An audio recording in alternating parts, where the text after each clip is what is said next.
I was standing in the middle of a desert. It was a scorching hot day, really hot. I had this white film of dust all over my body, in every imaginable crevice. It went there.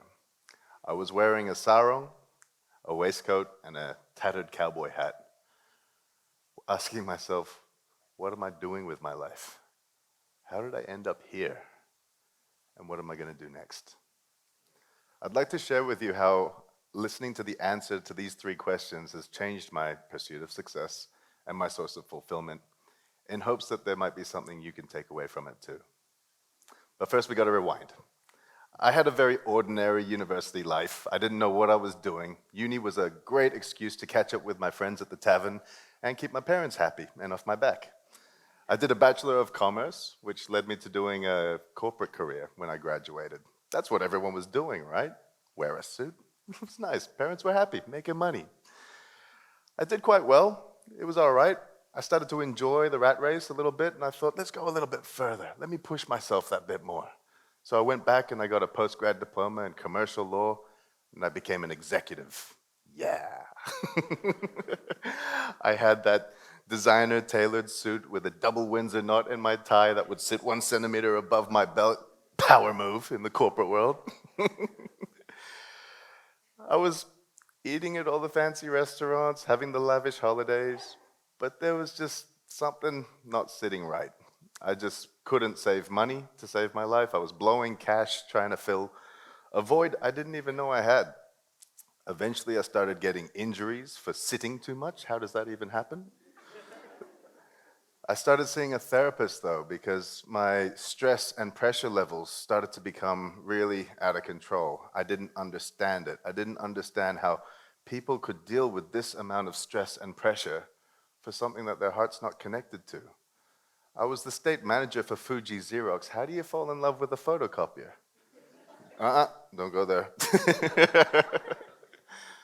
But there was something missing, and eventually a national manager has flown into Adelaide, and he's called me up saying, can you meet me an hour early tomorrow morning?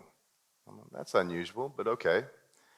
In this big empty office building, in this tiny little conference room, he's sat across the table from me, and with the most stupid and smug grin on his face, he says, one of us is leaving, and it's not me. It's you. I was just stunned. I couldn't even argue with him. I couldn't even ask why. I'm just sitting here thinking 11 years I've put into getting to this point. Blood, sweat, and tears has gone into me getting to this position. And like that, it's taken away from me. And just as I'm starting to mumble something, he says, it would also be nice if you could pack up your things before the rest of the team arrive.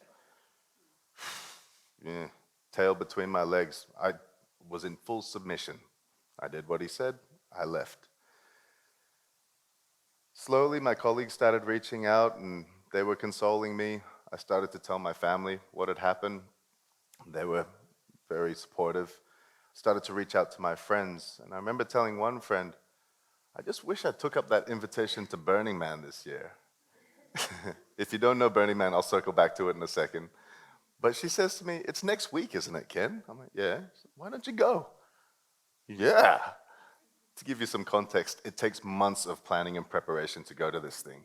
But I'm like, yes, I'm going to go. And I messaged my friend Brian Harvey. And Brian, if I can get to Reno, Nevada next week, can you get me in? And within a few minutes, he replied, yes. That yes was everything to me. At that point in time, I was sitting in this toxic grind, this filth of a world that had just chewed me up, spat me out, kicked me when I was down. And Brian had given me a yes, which meant I had an escape. As temporary as this escape is, it is an escape, and I am going to run with it. Now, if you don't know what Burning Man is, it's a little camping trip with about 80,000 people. There will be an image up there. There we go. It can be seen from space. It has cities. It has suburbs. It's called Black Rock City. It exists for 1 week of the year.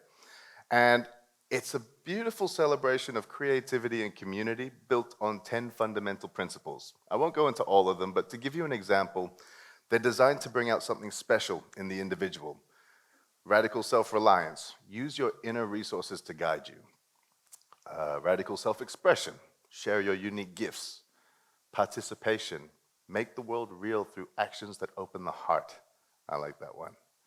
I found out about Burning Man because I met Brian Harvey sitting on a plane about 7 years earlier. The universe works in funny ways because I met him on a business trip, and now I'm calling him to get me out of the business world. And his uncle was the main co-founder, the late Larry Harvey. I say this because when I go to Burning Man, I'm not just going for the party in the middle of the desert. I'm going for a very authentic experience with a community of people that actually embrace these principles. They never force it on you. I met Larry a few times. He never forced it on me. Brian never does. My Burning Man family, the children of chaos, we don't force it on anyone. It's through a slow process of assimilation that it starts to take effect, and gradually the mask we wear in our everyday life falls to the wayside. It's a beautiful thing. Your job title, your cash, your house, your car, your money, whatever external measure you put on yourself in the day-to-day world means nothing out there. Ice and coffee, they're the only two things cash can buy you out there, which leaves the only most valuable currency, you. How you show up and who you are at Burning Man. That's your most valuable currency. Now, it's not an easy trip. It gets very brutal, the weather conditions there. You can have the scorching hot days, the freezing cold nights. You can have a dust storm so thick you can't even see your hand in front of your face. But magical things happen. It's still one hell of a party, don't get me wrong. And when you start to consciously overcome your inhibitions, magical things start to happen. It's like the universe starts to listen a little bit more closely as you move closer to your authentic self. This can be a sense of confidence, calm, joy, euphoria, ecstasy, bliss. That's why you see so many crazy dancers out there. But this was my second time going. The first time, I didn't quite surrender into that feeling. But the second time, I had nothing to hide behind. That mask did not exist because I had no job anymore. And the job I held so close to my identity was gone. So I was there very vulnerable and raw. And even with all the crazy parties that are there, I took time out every day to ask myself those questions. What am I doing with my life? How did I end up here? And what am I going to do next?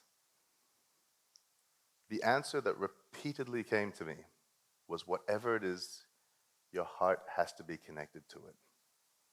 Your heart has to be connected to it. And this hit me with so much conviction that it was frustrating because in my head, I'm thinking, well, that just narrowed my job prospects. But it meant something. Burning Man had gifted me with this epiphany, this principle that I'm going to go back to the world with. I don't know what it looks like, but I'm going to do it. So eventually I get back to Adelaide, and I've packed up my things, and I've decided to drive to Perth, Western Australia.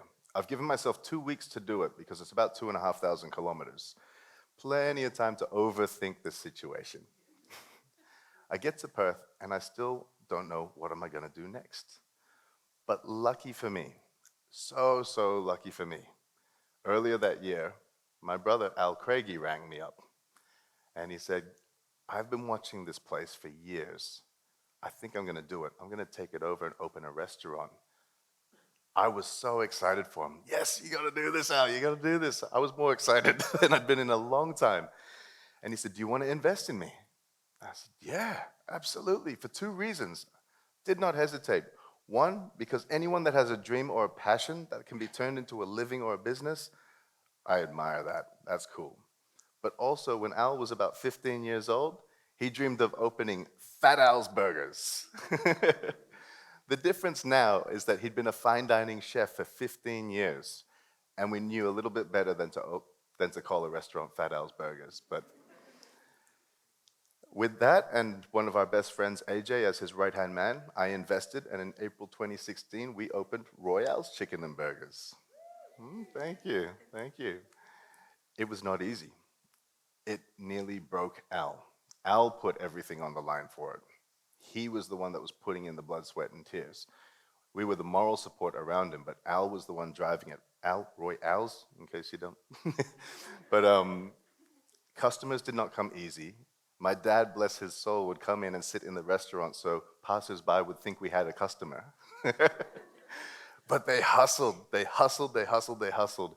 And they were getting momentum. They started to become the talk of the town. You were cool if you knew what Royales was, but you weren't cool if you didn't know what it was. It was getting to that kind of cult following. It was a lot of fun. So by the time I get there, fresh out of the Burning Man hippie closet, they've got momentum. They are flying. Like, they are so busy now that I'm doing whatever I can to help. I've gone from a state manager to a dish pig, a kitchen hand. I'm doing dishes. I'm running food. I'm clearing tables. I'm helping with the takings. My mom and dad are helping with admin. We're all around this business. And I loved it. It was so much fun. I was working with my brother and one of my best friends, and my family's around it. My family and friends could come to the store and they would leave with the most genuine smile on their face. Customers, the same. Those smiles were the most valuable thing I had experienced beyond any contract I ever signed in the corporate world. And they still are today. I got to wear a t-shirt, shorts, and runners on my job. That was big for me. It was such a beautiful thing. And they got so busy that eventually Al said to me, why don't you just park the corporate thing for a little while and go full-time on this? I said, yeah, I'd love to, but one store is not enough. I earned $25,000 in the first year. One store is not enough, and there's not a lot of money in hospitality. So almost out of necessity, we had to grow. So AJ, Al, myself, we sat down and we said, okay, what is our business about? We started with our why, our mission. And we realized we're in the business of creating happiness. And because we were former musicians in a past life, we wanted to support the local community through music, art, and other means. We had a mission, and we opened our stores with that mission. We opened another Royales. My mom got so proud and excited, we opened Lola's Filipino Diner for Mom. And then we opened Al Pastor so that AJ could have a share in the business as well. I met Drasco. We started a Nashville-style restaurant called Drasco's Hot Chicken. This journey has been so much more amazing than anything I could have discovered in the corporate world because my heart was connected to it. That's where the source of success and fulfillment came from and comes from today. We started off with this tiny group of, well, they started. I wasn't even in the original team. There was 6 of them. And now we're 120 people, this beautiful community of people that I believe, like a Burning Man, through assimilation, have bought into our mission to create happiness. So what does this all mean for you guys? If you find yourself hitting a wall in your career, or you want to take some kind of shift and you don't really know how to do it, you don't need to go to Burning Man. You don't need to do an ayahuasca or psychedelic journey or open a burger joint. My insight here was that you want to get as far out of your comfort zone as you can. Really disconnect from all of the things that you measure yourself by today. And when you're there, and this is the important part, you have to listen to what your heart is saying. Really listen to it. In the wise words of Rumi, there are voices that don't have words. Listen. Thank you. Thank you.